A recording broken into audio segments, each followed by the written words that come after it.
Today's topic is about the caves on the moon. What does that mean? So here you could see, I'm going to put it a bit bigger. You could see that in the last few decades, we've been noticing craters on the moon that we can see from Earth. But here we can see more and more what they look like, pits. And the big question here is what's going on inside those pits. And here is some of the topics and some of the information I have for you today. So let's see. So I have this one right here. Perfect. So here what we have this week. So here we have on the Sea of Tranquility or Mare Tranquillitatis. There you go. Right here, we've been discovering some pits, and guess what? We have what we call a lunar reconnaissance orbiter that gave us some interesting data this week. So you could see, so as let's see if I have a good image down here. Where is it? It's right here. So here we have the satellite with radar. They're going to see inside those pits to see what is happening. Now, in the news, they've been giving similar drawings with conduits going very far, but that's not quite true. What we know is that the radar view gives us some information that under these ridges here, there is some empty space. So here you could see there's a 3D modeling here of this pit, and you could see here there's a view of what looks like a lava tube or at least a cave, and we think it's from a lava tube. And here we have another 3D model where we have a bigger rock pile here. And what happens is that it could go deeper. The big question here is how deep is this pit? So let's see if we can look at some information we have received. So what kind of data do they get? Well, we get data where they're using radar to get information about this pit. So here you could see we know there's a pit, we know it's deep, but we don't have much information, but we realize that here at an angle, it goes under the moon's surface, and this is quite exciting. So here's another view. So here we have the radar. It gives us a view of what it could be here. Now, this could be computer generated, but this is based on data collected. So the data collected shows us that, okay, where is it? And thank you for your patience. There we go. What we get is that we have a pit, and then we have what could be conduit. So the big question was, do we have any theories on how these conduits could be made? So if we go here, it's not the first time that we see those pits, but this one here in the Sea of Tranquility is very, very interesting. So let's see if we can have a quick look at what's happening on Earth and what geologists are looking into. So here we have 3 scientists in what we call a lava tube. So as we go, so here what we have magma coming from the Earth's core, the Earth's mantle, going up, and then it creates flows on the surface of the planet. Now, keeping in mind that the lava is warm and hot. In contact with the atmosphere or water, what happens is that the upper section solidifies and it creates ways or highways for the lava flow to flow through, and they form those tubes. And as you can see, they can be quite big. So here we have a few pictures. So here's another one here, other ones. So here, those lava tubes are quite big, or they can be quite big. And we figured that if on the moon we have caves that look like, let's see, a lunar pit like this, what is going on? What aren't we seeing? So if we are looking at the moon here, so on the moon, we notice sometimes on the surface something that looks like this. Oops, it went a bit too fast. There you go. Gonna go back a little bit. There you go. Okay, let's see. Okay, I'm going to stop this. There we go. So here we have an impact here of an asteroid, and we have here what looks like the bed of a creek, but it's not a bed of a creek. From what we could see, because we know there's no water on the planet. So what we know is that there ought to be something that could be tube-like under the surface, and it would have collapsed. And that's what we have right here. Can I make this one a bit bigger? So you could see here, there was an opening from the surface. The opening could have happened due to, let's see, an asteroid or an impact here. The meteorite made this tube collapse, and this is what we see right here. So if this is a cave system, you could see how big this can be, and that is exciting. Perfect. The big reason why this is exciting, so if you look here, there's a few things we are looking for when we think of the moon. If we go as humans, we want to do science, indeed.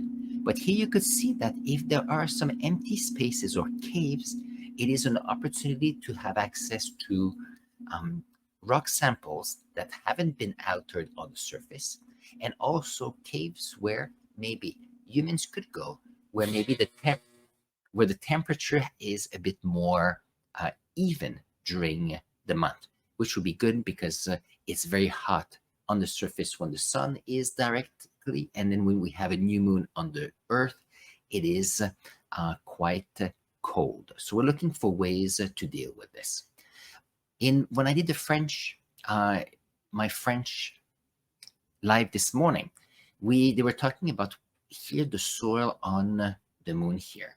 So here, if you look at a picture here from Aldrin, when he stepped foot on the moon, you could see here that it is very loose, packed sediments. Now, there's sediments. How is it from? Well, if you have micrometeorites or meteorites hitting the ground, or even asteroids, what happens is that you have a crater, you have ejectas, and it's coming back down. And because there's no wind, and because there's no water to move these particles around, they just happen to settle on the surface. And there was a few questions saying, okay, so what kind of information do we know from there? So a question they had was, okay, so when we think of the ground on the moon, we call it regolith or lunar regolith. And if you were to look at the grains will look at something like this, where we have rocks that are a bit darker, and we have rocks that are a bit lighter, and we have what we call volcanic glass beads. How is that possible?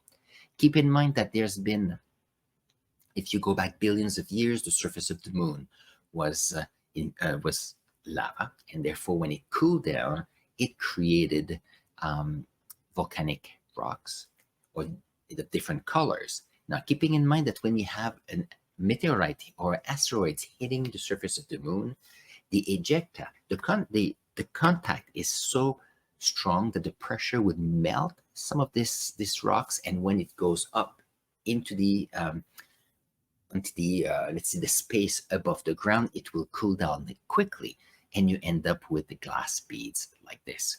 And I was asked, so how come we have different colors like this? So let me show you some interesting rocks I have for you today. So when I have friends or students going overseas or going to travel around the world, I always tell them, don't bring me back any. So if they ask me if I want to have something from their trip, I say, don't bring me anything except maybe some rock samples. So here we have someone who went to Hawaii, and you could see here some ripples on the surface. So we had the lava flow that was flowing down, and the upper surface was cooling down. And as the upper surface was cooling down and the flow was still happening under, you had flow going this way, creating ripples here with the top being pushed maybe against another rock right here. And what happens if you look, it is very shiny. So you have, it's like a glassy substance. So this is good. That could be what was happening on the moon billions of years ago. So when you have impact of the moon, what happens is that you have these rocks that breaks down and fall down. And why would we have some white particles as well, white regolith? Here's an example of a rock from Mount St. Helens. So you could see the difference in color from rocks in Hawaii. So this rock here is much more evolved, and there's more aluminum and calcium on this one, whereas this one here, which is darker, has more iron and magnesium. So here, if you take these rocks and you are, let's see if I can have good focus. There you go. Good focus here. So if you have these rocks on the surface and these are broken down because of asteroid impact, you would end up with sand on the surface. And we had this discussion because if you think of people going on the moon and you have a regolith like this, then would humans be able to use this regolith to be able to grow plants? Because keeping in mind that if we have humans there, we need to grow our own food. So and I was doing a definition of regolith. Regolith is any loose sediment, loose materials above a hard bedrock. So the regolith here on the moon is made of rock fragments of different composition. Whereas if you think of Earth here, Earth's regolith contains soils and rocks and different composition, but also includes organic matter from decomposed plants, leaves, and so on.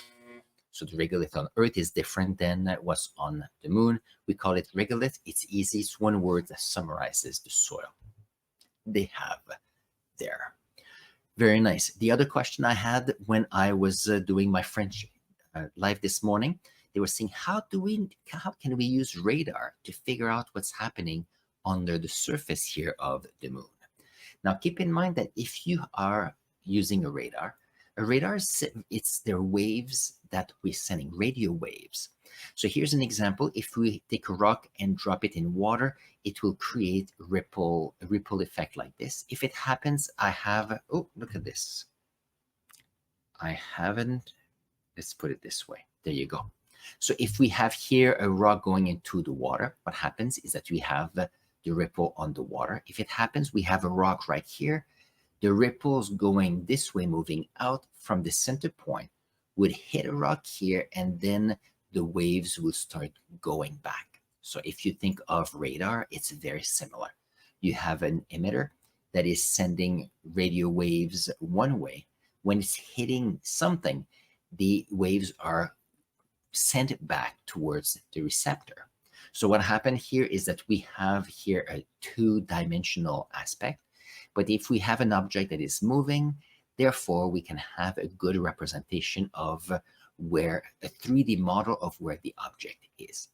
So that means that if you're looking here, the rocks are not moving, but the satellite here was moving this way. So we were able to send radar signals. The radar signal was coming back here, and they were able to have a good representation of what's happening here.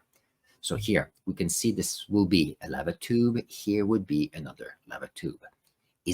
How far do they go? That's a good question. And that's part of what the explorers will be able to go. Either we'll send a probe to figure it out, or maybe another way. The difficulty is that there's no atmosphere here on the moon, so we cannot send a drone, we cannot send a machine easily down here. But think about it. If the surface changes temperature very often, very drastically, imagine if we could have a way to have humans go here and have an area here which was much more protected. It'd be easier to be able to do some research and have fun samples. What will happen here, we have no idea.